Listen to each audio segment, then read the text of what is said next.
Bismillahirrahmanirrahim. Assalamualaikum warahmatullahi wabarakatuh.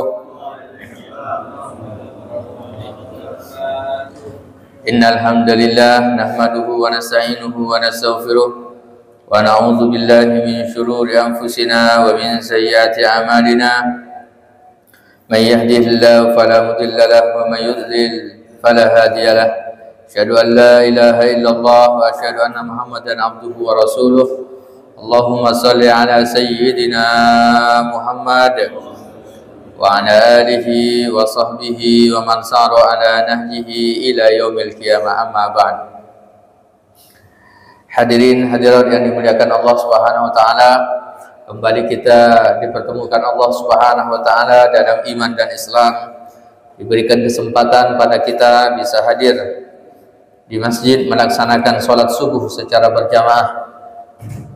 Kita lanjutkan dengan kajian, ta'lim dan zikir, maka pahalanya disampaikan oleh Rasulullah SAW sama seperti orang yang haji dan umrah, tamatan, sempurna. Semoga kita yang hadir di majlis ini diberikan kesempurnaan pahala oleh Allah Subhanahu wa taala. Mari kita mulai kajian kita bersama-sama membaca Ummul Kitab Al-Fatihah.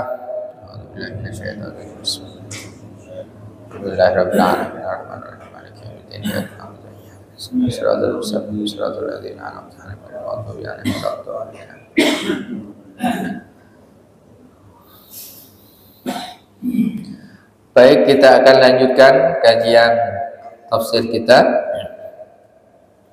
Masih dalam surah Al-Baqarah, kita sampai pada ayat yang ke-101.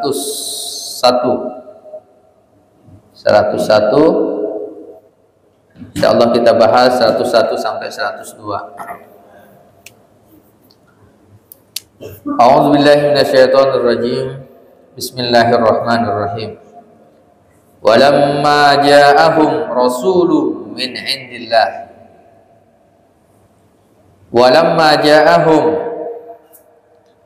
dan barang siapa, walamma dan tatkala, ja'ahum datang kepada mereka, rasulun seorang rasul,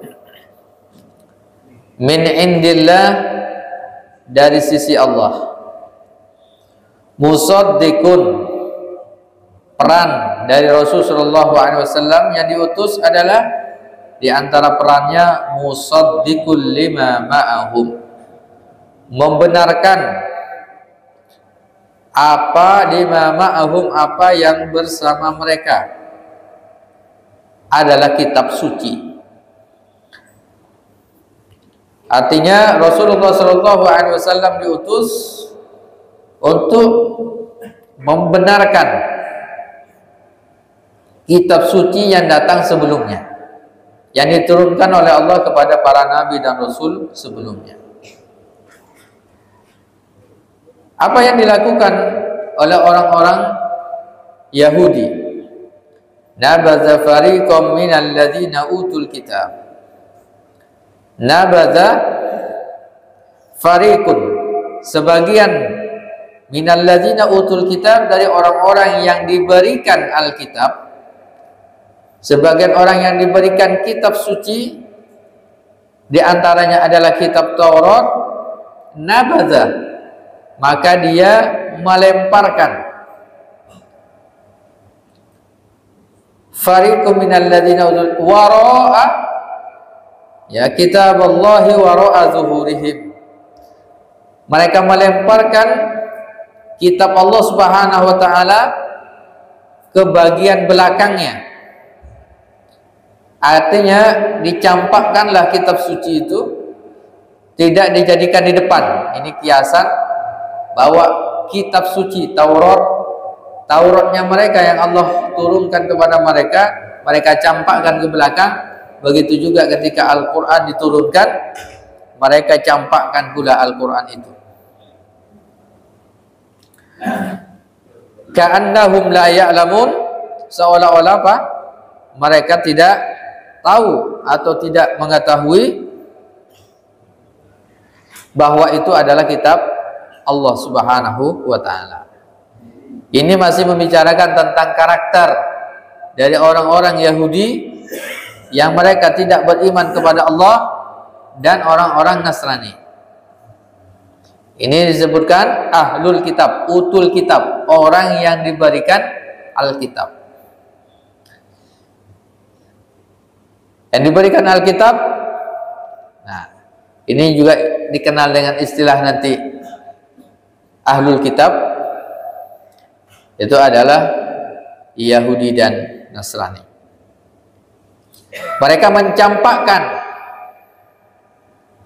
kitab sucinya, tidak dijadikan panduan. Alkitab suci mereka saja dibuang begitu.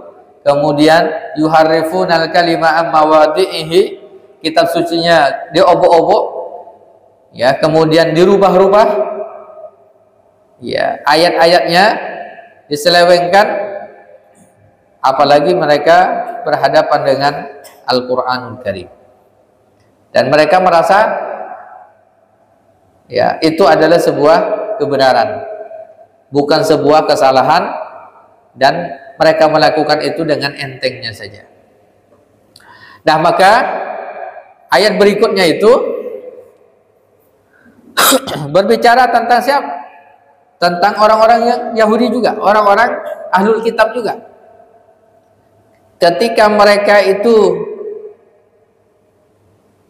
mencampakkan kitab sucinya, tidak mau menjadikan petunjuk Allah Subhanahu wa taala sebagai petunjuk di dalam kehidupannya, maka kata Allah, wattaba'u ma tatlu syayatinu ala mulki Sulaiman.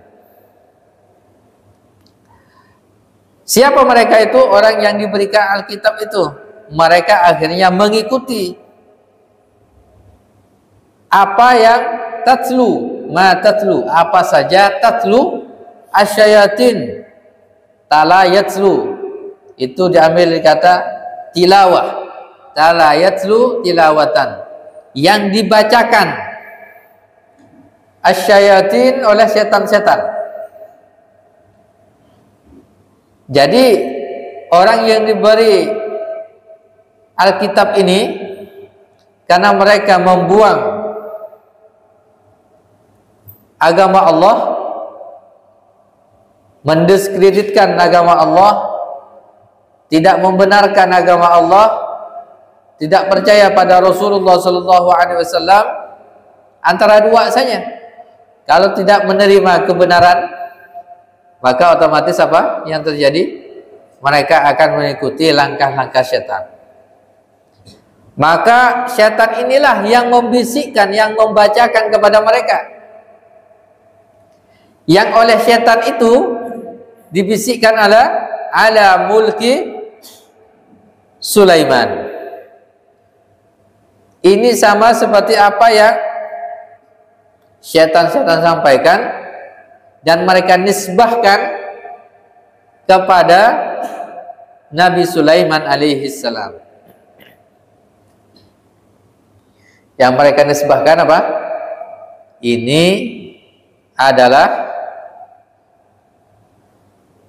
ada kitab atau bacaan, kata setan nih ya. Dia mungkin datang melalui mimpi, ya mungkin dia berbentuk manusia, datang kepada orang-orang diberi Alkitab ini. Lalu kemudian mereka membacakan bait-bait, syair-syair atau bacaan-bacaan tertentu, lalu mereka nisbahkan, ini saya dapatkan sejak dulu, sejak Nabi Sulaiman alaihissalam. Dinisbahkan begitu. Padahal lafaz-lafaz yang dibacakan oleh mereka itu bukan ayat Quran, bukan kitab suci, tapi itu adalah sihir. Mereka lebih cenderung mengikuti sihir daripada kitab suci mereka. Lalu turunlah ayat ini membantah. Lalu turun ayat ini, ayat 102 ini membantah bahwa Nabi Sulaiman alaihi salam itu tidak pernah mengajarkan sihir. Maka ayatnya, wa ma kafara Sulaiman. Nabi Sulaiman itu ya tidak kafir. Mereka tidak membuat kitab suci baru. Mereka juga, Nabi Sulaiman alaihi salam juga ya tidak membuat mantra-mantra baru. Karena di antara ahlul kitab itu ketika mereka mempelajari sihir ini dari setan, lalu kemudian mereka katakan kalau ini dibaca nanti sama seperti dia akan mendapatkan keutamaan sama seperti Nabi Sulaiman alaihi salam. Apa itu? Bisa menundukkan air hujan, bisa menundukkan angin, bisa menundukkan binatang, bisa menundukkan apa lagi? Angin puting beliung, bisa berbicara bahasa binatang khususnya. Mereka anggap apa yang dilakukan mukjizat dari Nabi Sulaiman alaihi salam ini adalah bagian dari sihir. Nah, lalu kemudian mereka ajarkan. Dibantah dalam ayat ini oleh Allah Subhanahu wa taala, wa ma kafara Sulaiman. Nabi Sulaiman itu ya tidak kafir. Walakinna syayatina kafaru. Akan tetapi apa? Setan-setan yang kafir. Ada setan-setan yang kafir lagi. Sudahlah, setan sudah jelas itu ya. Tapi kafaru, mereka menentang Allah, tidak mau orang lain berbuat baik. Ini tugas dari syaitan ini. Mereka lah yu'allimunan nasa sihra. Mereka lah yang mengajarkan kepada manusia sihir. Jadi sihir ini sejak dulu sudah diajarkan oleh syaitan. Oleh setan. Dan dikatakan nah, setan ini tidak mengajarkan ya, tidak pernah mengajarkan kebaikan pada manusia. Pasti setan itu akan banyak ya mengajarkan keburukan, kemaksiatan dan kemungkaran. Apa sihir itu? Yang mereka ajarkan, sihir itu adalah mantra-mantra. Jadi orang itu di dalam beragamanya, bagaimana setan berperan supaya lebih percaya kepada sihir daripada Al-Quran, daripada kitab suci yang Allah berikan. Padahal kekuatan dari kitab suci, wabil khusus Al-Quran, itu jauh lebih hebat daripada sihir dan mantra-mantra itu.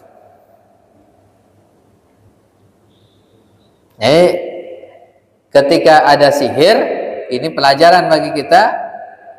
Kalau ada sihir itu dari mana? Itu ayatnya jelas nih ya. Walakinna syayatina kafaru yu'allimunan nasa sihra. Setan-setan yang kafir itulah yang mengajarkan sihir kepada manusia. Itu jelas tuh. Makanya di dalam Islam, misalnya di dalam kitab Al-Kabair, dosa-dosa besar, karangan Imam Az-Zahabi, itu disebutkan dosa yang paling besar dari dosa-dosa besar lainnya. Itu diantaranya adalah al-isyraku billah syirik, menyekutukan Allah Subhanahu wa taala, dan yang kedua as-sihru, sihir. Kalau pada zaman Rasul sallallahu alaihi wasallam itu, ya, Rasulullah menyampaikan dalam beberapa riwayatnya, penyihir itu apa hukumannya? Kalau terbukti benar, maka dia dibunuh. Gitu. Kenapa? Karena bisa menyesatkan umat. Tapi orang sekarang ini dibolak-balik, dan dengan pedenya dia mengatakan siapa saja yang tidak percaya sihir berarti dipertanyakan keimanannya.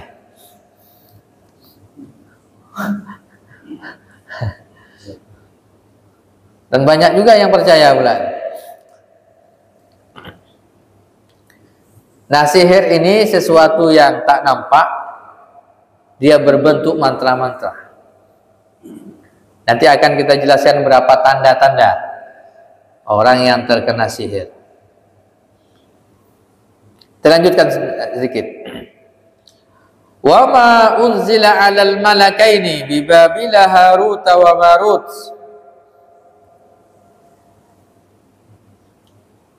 Dan tidaklah diturunkan 'alal malakaini kepada kedua malaikat. Para ulama tafsir berbeda pendapat tentang malakaini ini. Apakah benar dua malaikat? Malaikat Allah seperti Jibril, Mikail dan seterusnya. Ada yang mengatakan bahwa malakaini ini adalah benar dia dua malaikat, memang utusan Allah. Ada juga yang mengatakan malakaini ini adalah orang soleh.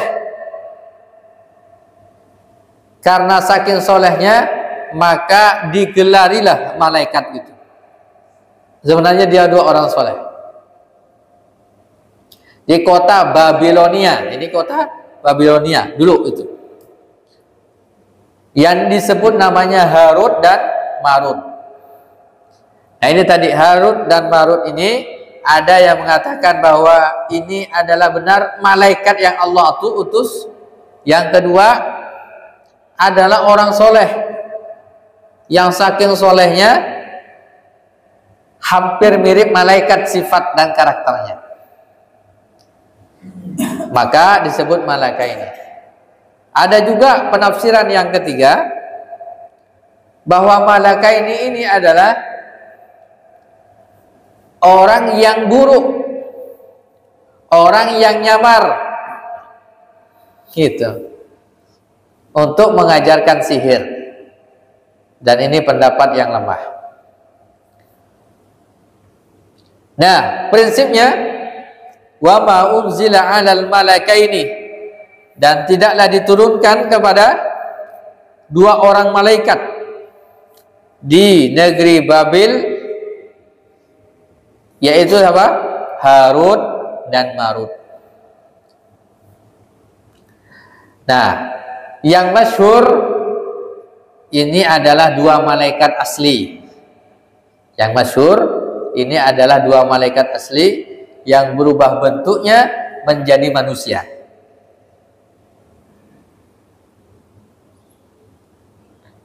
Apa yang dilakukan oleh keduanya? Wa ma yu'allimani, dan tidaklah ada dua orang atau keduanya itu min ahadin, ya, dari salah satunya, hatta yakula, sampai kemudian keduanya mengatakan innama nahnu fitnatun fala takfur. Mereka berdua ini disampaikan oleh para ulama, maksud dari ayat ini, mereka berdua ini diutus oleh Allah Subhanahu wa taala, sampai Allah mengutus dua malaikat ini untuk mengajarkan kepada mereka tentang hakikat sihir. tentang hakikat sihir, dan mereka sebelumnya pasti akan mengatakan kami ini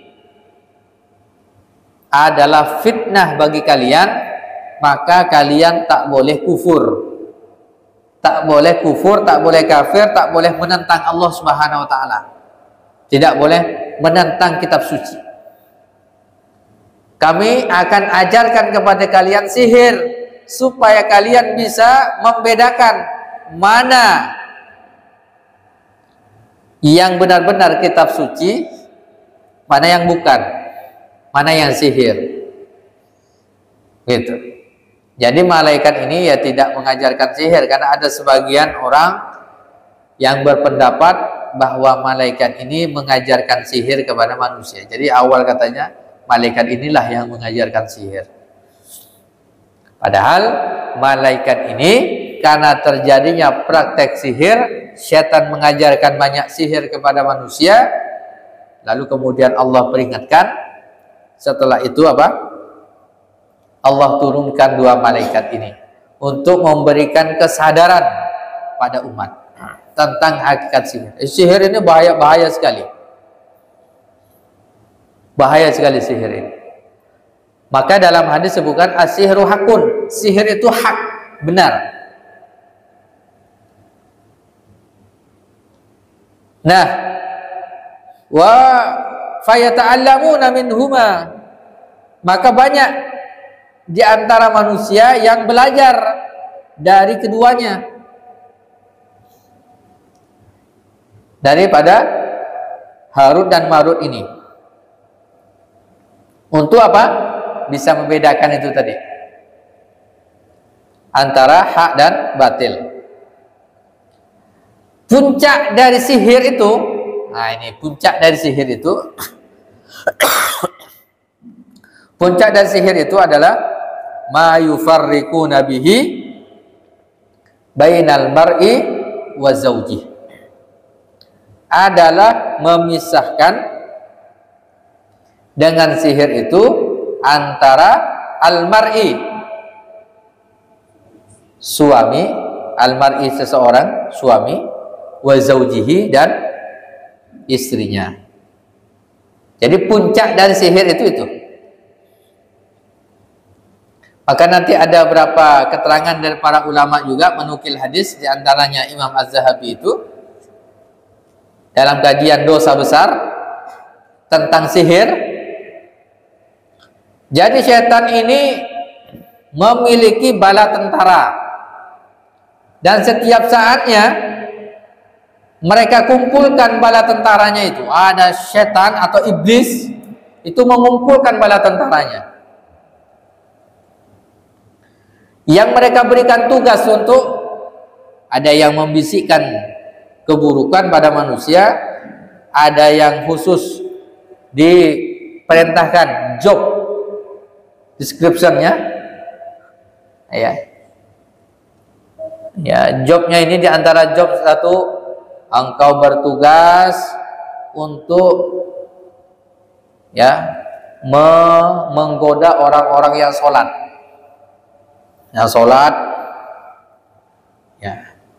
digoda, pokoknya dibisikkan supaya orang itu tak sholat. Kalau yang sholat dibisikkan lagi supaya nak ke masjid, bisikkan lagi, pepet terus dia, kan gitu. Ada yang bertugas, setan itu mengencingi rongga-rongga dari tubuh manusia. Memang tugasnya, jobnya dia, ditugaskan oleh iblis itu. Sampai-sampai kalau ada orang tidur tak dengar suara azan, maka setan yakidus syaitan, ngikat setan, rongga-rongga itu ditutup semuanya. Sampai kemudian kalau dia maka ada seorang sahabat, seseorang yang kemudian ditanya tak ada, dia tidur, maka Rasulullah mengatakan bala asyaitanu fi uzunih, setan ini telah mengencingi telinganya. Memang ada tugas setan ini, buang air kecil, buang air besarnya di rongga tubuh kita. Memang tugas dia itu luar biasa. Nah. Rongga tubuh kita ini jadikan toilet sama dia. Kata Rasulullah, orang yang tak dengar suara azan tuh dikencingi setan. Bahayanya. Dan itu termasuk penghinaan dari setan. Kita tahu bersama, kalau ada orang gulat, karena musuh yang paling nyata itu, kalau dalam dunia pergulatan, dia, nah ketika tarung kah misalnya, kalau dia kalah, itu biasa. Kalau dia kalah, musuhnya kalah, lalu dikencingi, itu kepuasan yang luar biasa bagi orang yang melakukan itu. Dan penghinaan. Dan ini sebenarnya setan ini menghina kita. Artinya kalau kita ini sampai tak dengar suara azan, lupa dengan suara azan, itu berarti dikuncingi bukan hanya satu rongga saja, satu lubang saja. Mungkin dari matanya, dari hidungnya, dari telinganya, bahkan dari mulutnya, bahkan bahaya juga itu. Dan itu penghinaan setan. Tapi ternyata banyak juga orang yang udahlah digituin, setan dijadikan petunjuk di dalam hidupnya, diikuti langkah-langkah setan itu. Ada juga yang ditugaskan setan itu untuk menggoda, dia khusus mengikuti para wanita supaya laki-laki tertarik pada wanita itu. Makanya berbeda ya. Ada kok kayaknya beda gitu.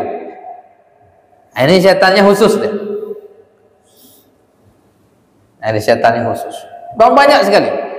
Dan banyak, setiap kemaksiatan, setiap kemungkaran itu pasti ada setannya yang membisikkan masing-masing itu. Nah, dikumpulkan semuanya. Kamu bagaimana? Hari ini seperti apa? Hasil kerjanya? Saya sudah melakukan ini. Ya sudah. Kamu lagi, dia absen satu-satu. Luar biasa tuh. Sampai iblis dia absen satu-satu. Lalu kemudian terakhir, kamu apa? Tugasmu? Saya ini tugasnya, Pak Komandan, kan begitu ya bahasa kita. Tugasnya adalah memisahkan suami dan istri. Apakah sudah terjadi? Belum.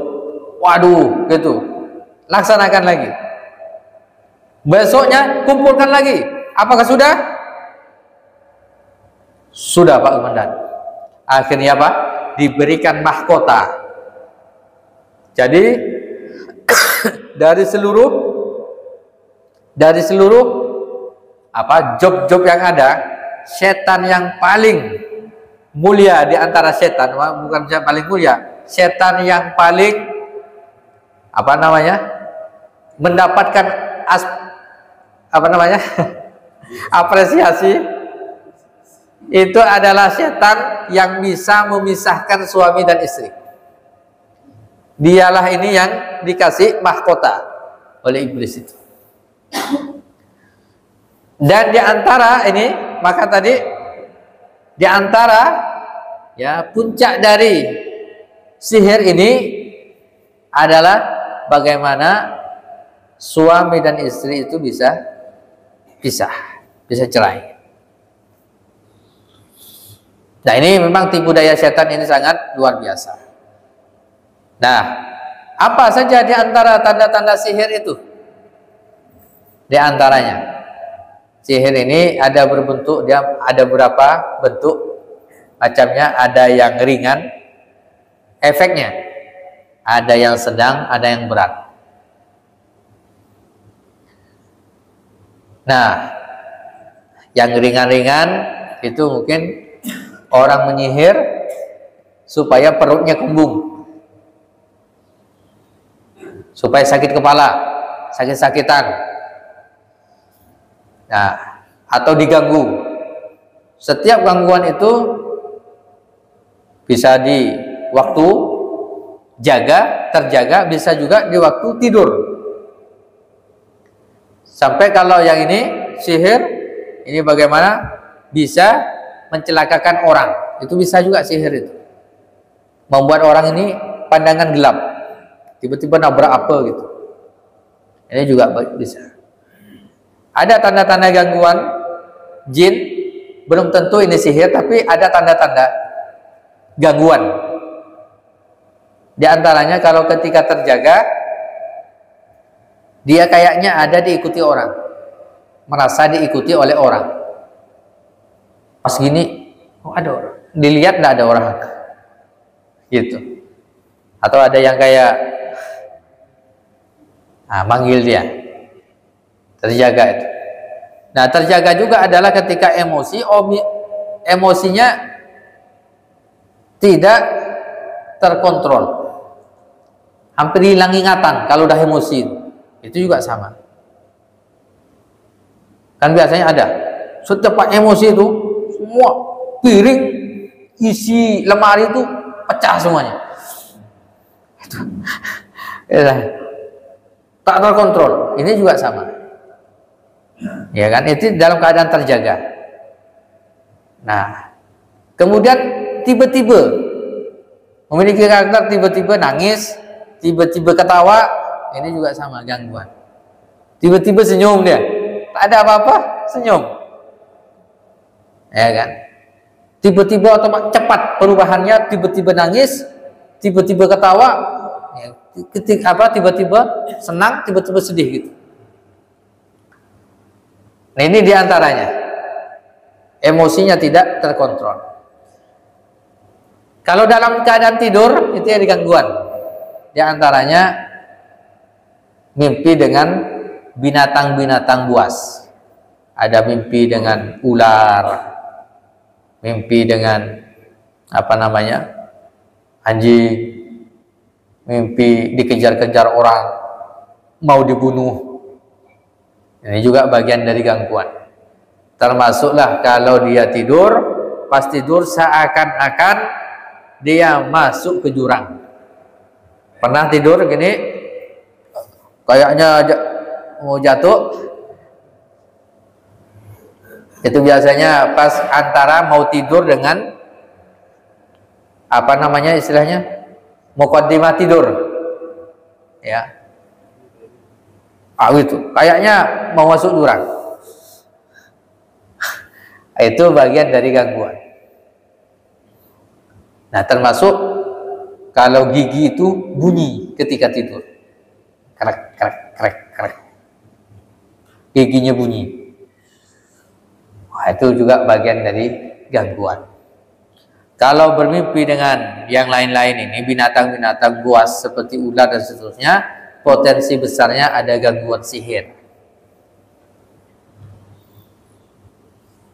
Nah, ini sihir. Nah, sihir ini bagaimana? Sihir ini lemah di depan ayat Al-Quran, di hadapan zikir kepada Allah. Jadi dia lemah, tidak memiliki kekuatan, walaupun ada efeknya. Nah, bagaimana solusinya seperti apa? Di antaranya jangan yakini bahwa sihir itu berefek pada kita atas kehendak Allah. Yakin itu. Jangan pernah, walaupun kita yakin sihir itu benar, tetapi kita harus meyakini bahwa efek dari sihir itu tidak ada. Jika kita beriman minta kepada Allah, sudah, tawakalnya saja kepada Allah dan kita yakin bahwa sihir itu tidak akan berdampak pada kita. Sihir ini banyak bentuknya, bisa seakan-akan yaitu tadi membuat orang benci, tapi sihir ini juga bisa membuat orang senang. Ini juga sama, bagian dari sihir juga.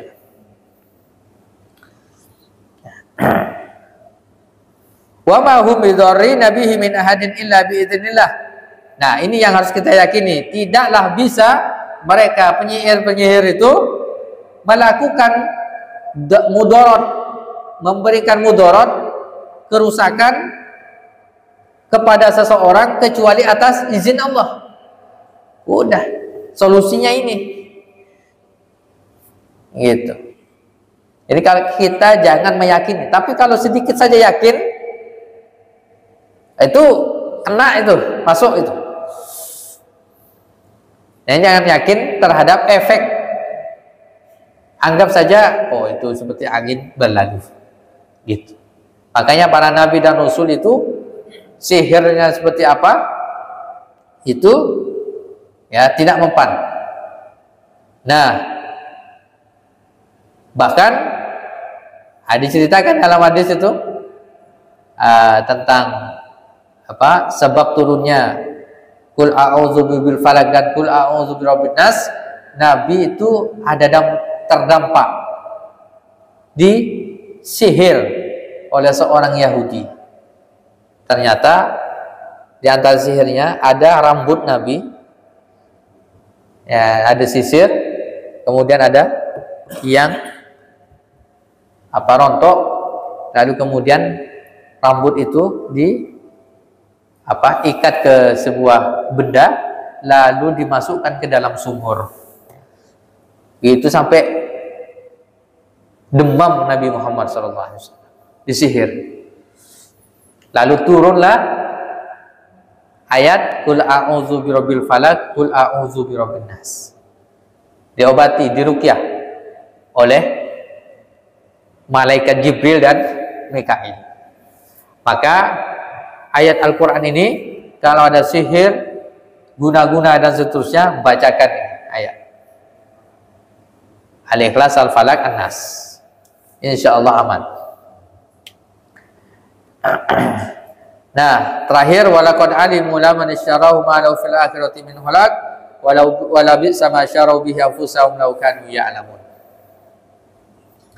Wala bi'sa ma syaraw bihi anfusahum, dan sangat buruk apa yang mereka beli dengan sihir itu. Anfusahum, untuk diri mereka. Apa? Walaqad alimu laman ishtarahu ma lahu fil akhirati min khalaq wala bi'sa ma syaraw bihi anfusahum law kanu ya'lamun. Banyak orang yang menjual belikan apa? Sihir ini. Ya kan? Menjual belikan sihir. Banyak di antara mereka ya. Jadi banyak nih, termasuk ya orang pengen dagangannya laris, pakai penglaris, pakai sihir supaya orang itu tertarik. Ternyata digambarkan oleh dukun yang bertobat itu, kalau penglaris itu ya biasanya jadi dengan setan ya, memakai jin, setan itu, dia akan meludahi, dia akan keluar meludahi setiap makanan minuman yang ada. Diludahi satu-satu. Itulah yang bikin dia bilang enak ya, enak ya. Nyaman. Itu. Nah, caranya bagaimana ngetes itu? Karena biasanya ada orang, dan itu ada yang mengaku saya ini pakai ini. Jasa siapa? Jasa dukun. Supaya laris. Dia ngaku sendiri. Gitu. Berbeda kalau minta doakan ini saya, dagangan saya supaya laris dan sebagainya, itu lain lagi kan urusannya. Minta kepada Allah. Tapi kalau ini memang dia mana jasanya jasa setan. Oh, itu. Nah, untuk ngetes itu datanglah ke situ, lalu kemudian baca ayat kursi sebelum makan tuh. Baca Al-Fatihah, ayat kursi, Al-Ikhlas, Al-Falaq, An-Nas. Baca ayat sebelumnya. Kalau yang lain itu bilang enak, kita makan, kok rasanya begini? Nah,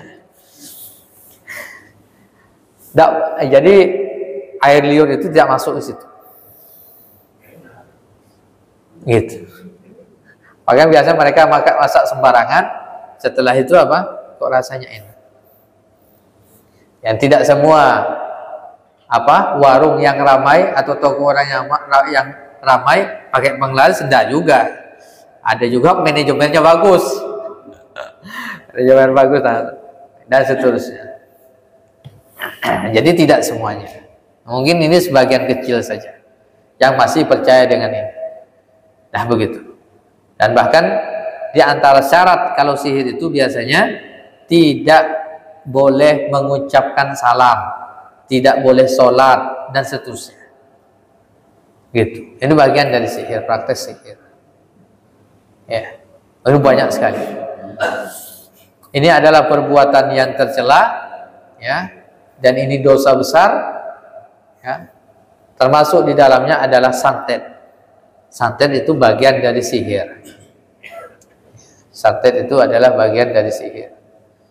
Kau bikin perut orang bengkak gitu ya, bikin orang tulinglung gitu, sama. Maka berhati-hati kita. Nah, di antara ayat ruqyah, ya ini dia. Silakan dibaca nanti. Kalau ada orang kayak kesurupan, baca ayat 102 ini. Al-Baqarah 102 ini, baca. Insya Allah bermanfaat untuk setan. Niatkan untuk apa? Mengeluarkan setan. Wallahu a'lam bishawab. Kita buka tanya jawab. Persilakan jika ada yang mau bertanya. Silakan, Pak.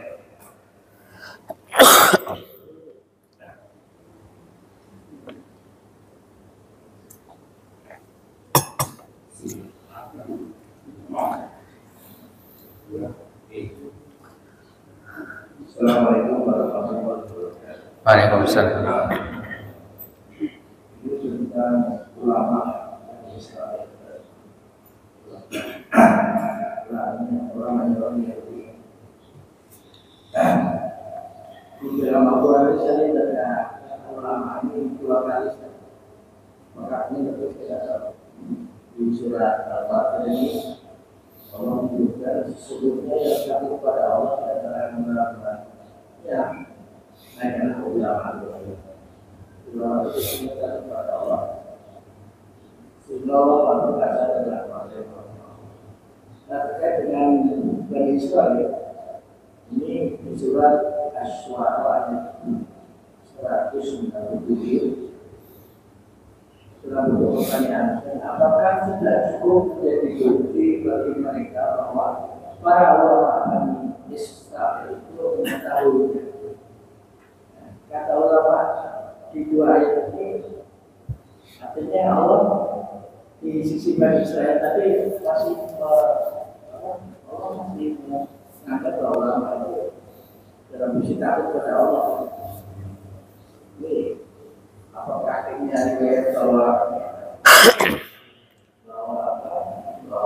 kejadian Nabi Muhammad SAW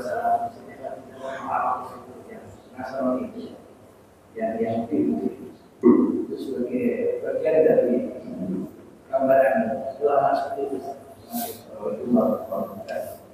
Waalaikumsalam warahmatullahi wabarakatuh. Iya. Di Bani Israel itu ada ulamanya.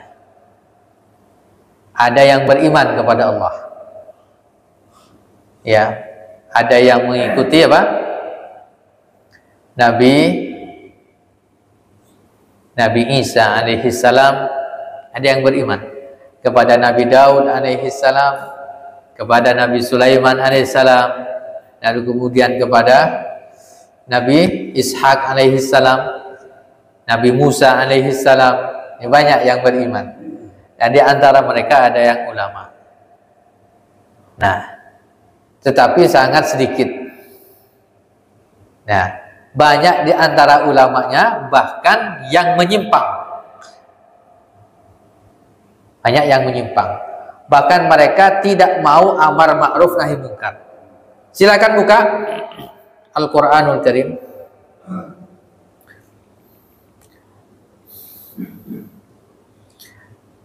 Lu'inal ladzina kafaru min bani Israil ala lisani Daud wa Isa bin Maryam.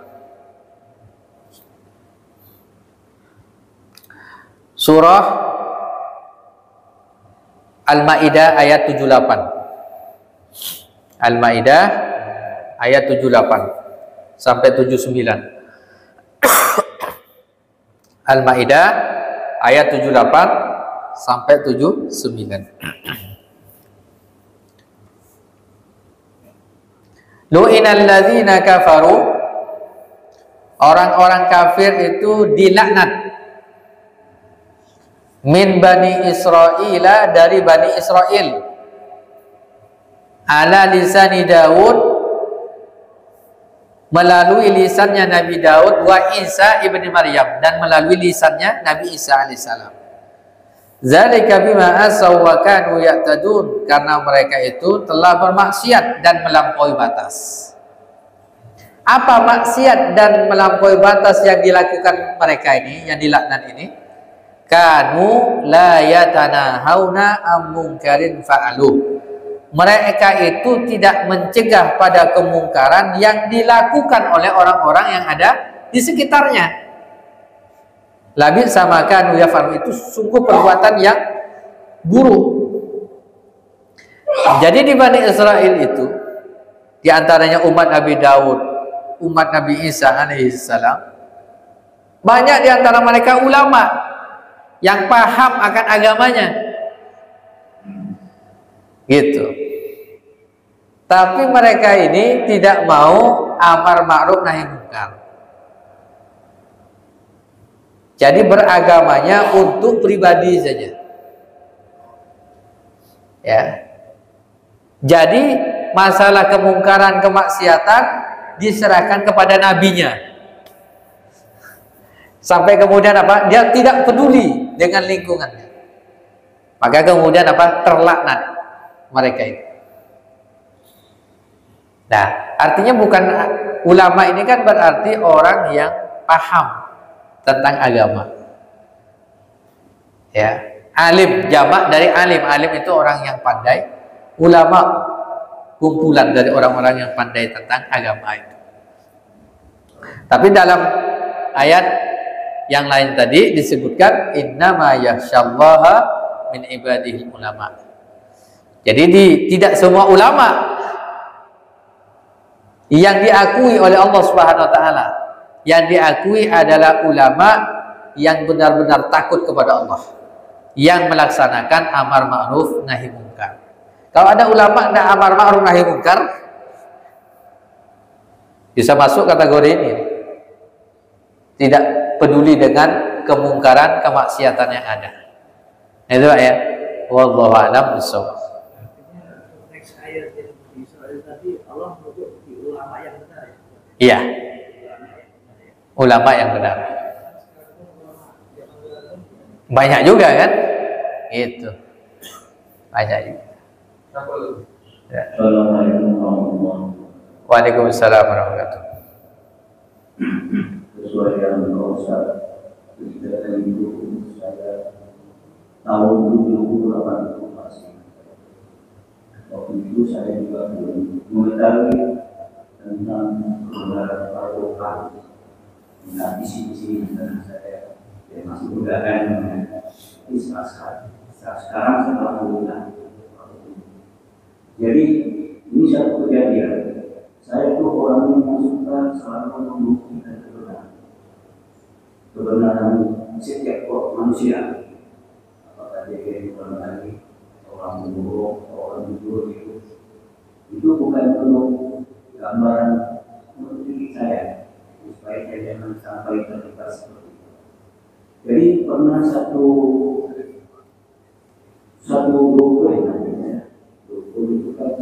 puas, bisa juga sebagai penyihir, ya juga bisa mengobati orang yang sakit. Jadi waktu yang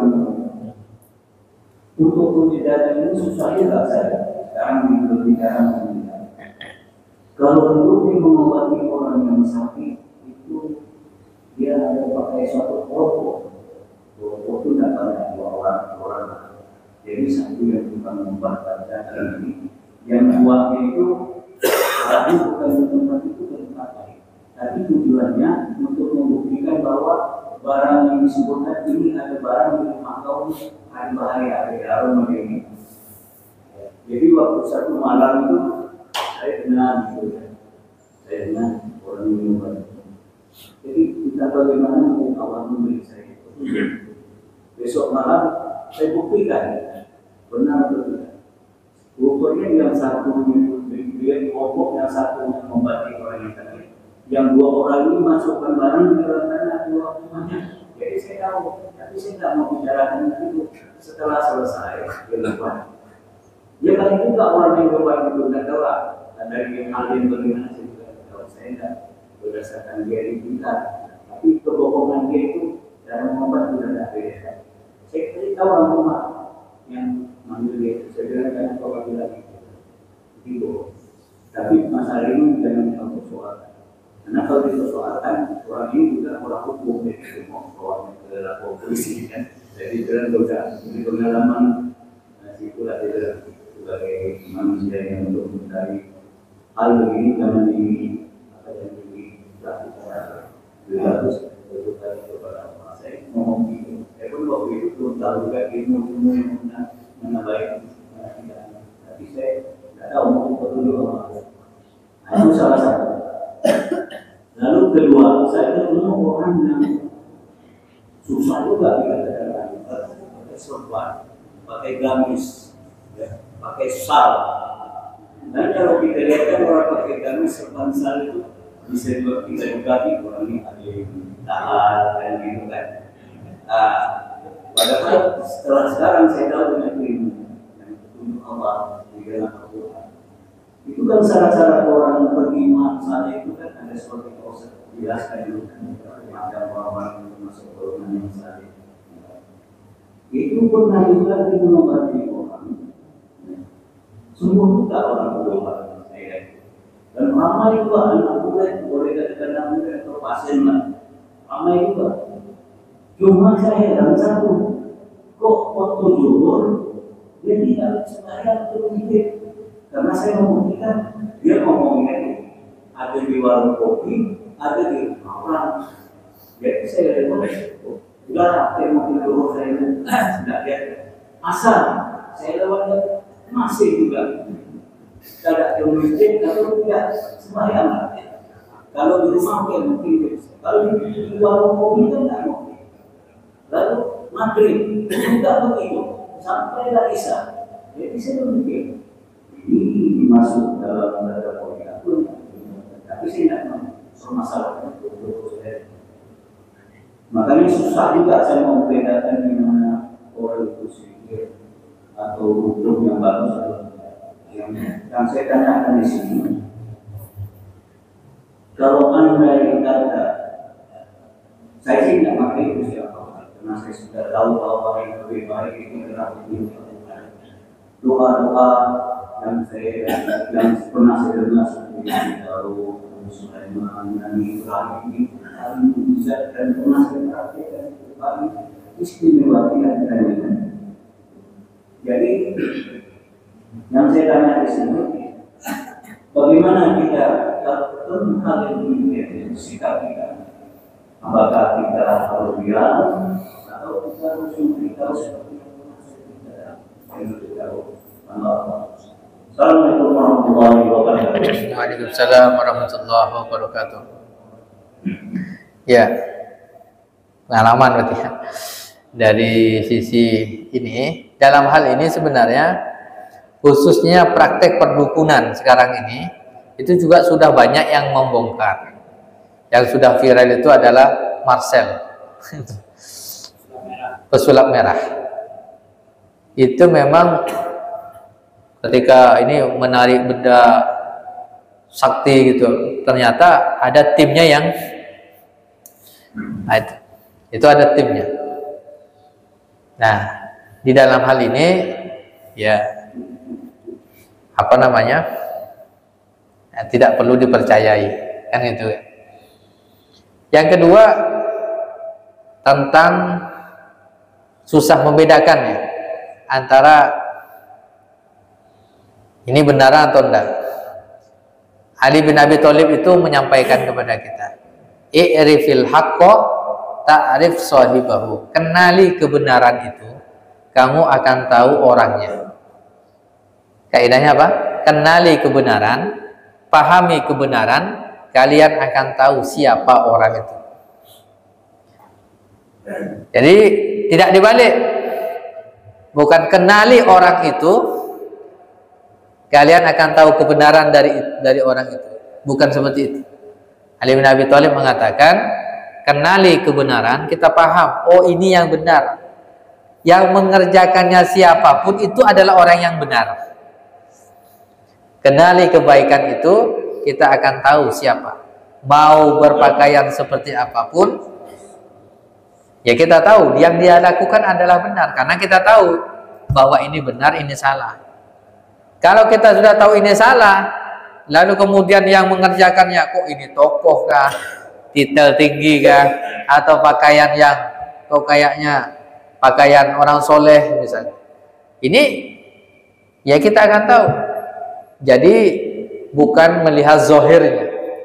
Makanya dalam hadis disebutkan, innallaha la yanzuru ila suwarikum wa ajsamikum walakin yanzuru ila qulubikum wa a'malikum. Sesungguhnya Allah itu tidak melihat paras wajah atau pakaian atau bentuk rupa, tapi yang Allah lihat itu adalah hati dan amalnya. Berpakaian yang baik, pakaian yang apa namanya, menutup aurat, yang sopan atau cerminan orang-orang soleh, nah, dilandasi kemudian dengan amal yang soleh jauh lebih baik, ya kan gitu. Tetapi ketika kayaknya orang soleh, ya tetap tidak sholat, ya tetap aja tidak benar juga. Nah, maka prinsipnya itu adalah kita mengenali kebenaran. Nah, dari situ kita paham, oh ini benar, ini salah gitu. Nah, sehingga kita tahu siapapun orang yang melakukannya adalah orang benar, orang soleh. Tapi kalau kita tahu ini salah, ya kan? Nah, maka ya kita akan bisa mengenal, oh ini adalah sebuah kesalahan. Nah, kalau kita melihat seperti itu, seperti apa? Ya, pertama ada kaidahnya. Man ra'a minkum munkaran, kalau kalian melihat kemungkaran, falyughayyirhu biyadihi. Kalau bisa kita langsung nasihati dia, jangan begitu lagi. Itu kan? Itu lebih bagus. Fa in lam yastati, kalau dia tak mampu, fa bilisanihi, dengan lisannya. Kalau dia tak mampu, atau kalau kita pakai lisan bisa jadi mudarat lebih besar lagi. Muncul fa bi qalbihi, minimal kita ingkari dengan hati kita. Ya. Dan sebisa mungkin kita menyelamatkan orang-orang lain, memberikan kesadaran pada orang lain. Itu yang mungkin bisa dikerjakan. Wallahu a'lam bishawab. Ya, silakan Pak. Ya, bisa. Untuk membedakan ruqyah syariah dan ruqyah dari syaitan. Karena yang kalau ada orang kesurupan, orang itu sekarang kemunculan ya. Dulu kita ketika belum ada ruqyah syariah itu nggak terlalu. Sekarang pun juga muncul ruqyah yang lain kan. Ini untuk membedakannya. Nah, untuk membedakan ruqyah syariah dan bukan. Ya. Itu ya. Nah, kemudian yang kedua, saya kebetulan ada guru dari Ketapang itu, dia pindah ke sini. Itu dulunya sehat, dan dia tidak pernah minum minuman kayak kayak gitulah, doping itu tidak pernah. Tapi tiba-tiba dia sakitnya langsung sakit pinggang. Sekarang pakai alat ini. Nah, ketika dia ketemu dengan orang ruqyah, ini jawabnya dikatakan tentang penyakit medis. Ini penyakit memang ada yang mengerjakan. Terus orang yang mengerjakan itu sama yang ruqyah ini bukan sampai rumahnya ininya, ciri-cirinya lengkap. Nah, terus dia pindah ke sini, beberapa kali kalau orang sana itu datang ke tempat dia. Ini masalahnya masalah apa? Masalah pekerjaan. Dia ditunjuk sebagai kepala tempat di sana itu untuk membangun rumah-rumah sederhana orang miskin. Mungkin ada yang di sana, ada yang sendiri tersaingi. Dan pernah menyampaikan kepada dia bahwa ini bisa dikerjakan 100%, artinya diambil dananya itu. Bangunkan ya misalnya 60% atau berapa, tapi dia tidak mau. Nah, orang itu menuju ke sana. Kemudian setelah di Pontianak ini baguslah, sekarang pakai alat ya. Nah, terus tidak lama orang itu telepon mau ke rumahnya.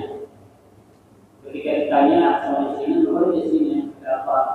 Pokoknya adalah kejadian. Dia cerita. Nah, udah itu lama ada datang tuh dari jam habis isya sampai jam 10 lah dari kapal itu. Disuruh nginap di situ, kamu tak tidur di mana orang itu. Kemudian malamnya itu langsung jendelanya itu seperti didor-dor. Kelihatan getarannya itu ya. Dan istrinya menyaksikan di dalam kamarnya. Dibuka tidak ada orang sampai 2 kali 3 kali berbeda.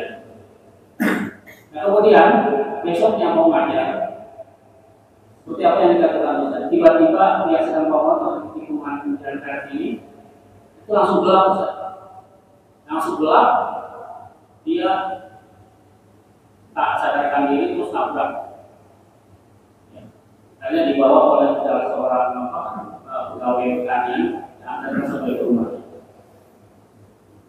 Nah itu saya tidak jalan, tidak bisa jalan, kakinya bengkak. Udah gitu diurutkan, perutnya tak bengkak. Terus dicek di medis, tidak ada bergeser, tidak ada retak dan sebagainya. Tapi tiba-tiba sekarang muncul dia benjolan besar di kaki itu, kemudian dioperasi muncul lagi benjolan besar. Ini sampai sekarang besar. Saya sudah sampaikan tadi suruh membaca surat ya Al-Ikhlas, Al-Falaq, An-Nas. Bahkan saya suruh sampaikan itu Al-Qiyamah ini juga. Ya. Surat Al-Baqarah itu. Kemarin waktu sakit-sakitnya itu drop membacakan Al-Baqarah, hilang sakitnya. Ini sekarang masih bukan. Kita lagi ada di sini. Dan dia orangnya subhanallah. Walaupun dia udah di masa tua ini, tetap saja dia merasa baik dengan tersebut. Assalamualaikum. Ya, untuk membedakan ruqyah syar'iyah, ruqyah ini kan jampi-jampi. Pada zaman Nabi dulu sebelumnya itu dilarang. Lalu kemudian ada sahabat yang menjampi-jampi juga, meruqyah. Lalu ditanya kepada Nabi sebelum dilarang, apa kata Nabi? La ba'sa birruqa ma lam yakun isman. Tidak mengapa meruqyah selama tidak ada unsur dosa di dalamnya. Nah, maka muncullah kemudian setelah itu ruqyah syar'iyah. Ruqyah syar'iyah. Nah, ruqyah syar'iyah itu bisa dengan ayat Al-Quran, bisa dengan zikir dari hadis Nabi, atau yang ketiga dari doa-doa bahasa yang bisa dipahami. Nah, kemudian, nah bagaimana caranya? Ya itu saja yang dibaca. Selama ini, nah ayat Quran yang dibaca, zikir dari hadis Nabi, kemudian dari doa. Ya Allah, misalnya pakai bahasa Indonesia, ya Allah sembuhkanlah pasien ini, sembuhkanlah saudara saya ini, ya Allah sembuhkan dengan sebenar-benarnya kesembuhan, ya Allah. Nah maka ini adalah bagian dari ruqyah juga. Maka ini sah, ya istilahnya menjadi ruqyah syariah. Tapi kalau bacaannya tidak bisa dipahami maknanya, artinya seperti apa, itu adalah jampi-jampi dari perdukunan. Nah, ada yang mensyaratkan harus nyaring, tapi itu bukan syarat yang jadi tolak ukur ini. Bisa dia baca secara, ya artinya yang dia baca itu adalah ayat Al-Quran, tidak mesti harus nyaring. Itu ruqyah syariah. Nah, dengan suara lirik juga bisa. Gitu. Ada dua prosesnya itu kan kalau ruqyah. Ada yang nyaring betul, ada yang wattaba'u ma tatlu syayatinu ala mulki Sulaiman wa ma kafara. Nah, itu bagian dari bagian dari ruqyah syariah. Selain daripada itu adalah ruqyah syaitoniyah. Nah, gitu. Kemudian yang itu pasien yang tadi itu ya bisa jadi itu ya memang gangguan karena secara medis sudah disebutkan tidak ada kan. Nah, maka solusinya ya coba didatangkan ahli ruqyah syariah. Ya. Nah, jadi sehingga mudah-mudahan dengan wasilah itu bisa sembuh gitu ya. Dan itu memang bisa saja ketika orang ini tinggal melemparkan apa, itu setan masuk. Ada buhul di situ. Nah, itu sangat-sangat memungkinkan. Ya. Setan itu menggoda, kemudian mengganggu rumah, mengganggu orang lain. Itu sangat memungkinkan. Wallahu a'lam bishawab. Satu lagi ya, terakhir.